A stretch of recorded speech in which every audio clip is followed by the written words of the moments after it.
Ako si Ivan M. Arboladura na kasalukuyang kumukuha ng kursong Bachelor ng Agham sa Teknolohiya ng Impormasyon.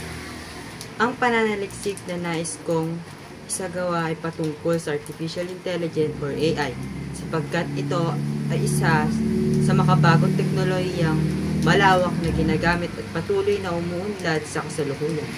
Partikular kong nais pagtuunan ng pansin ang suliranin sa akademikong performance ng mga estudyante at kung paano makakatulong ang artificial intelligence upang ito ay mapabuti.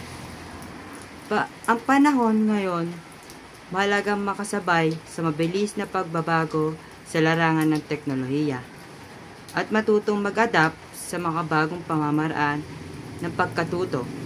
Layunin ang pananaliksik na ito na ipakita ang potensyal ng AI bilang katuwang ng mga mag-aaral.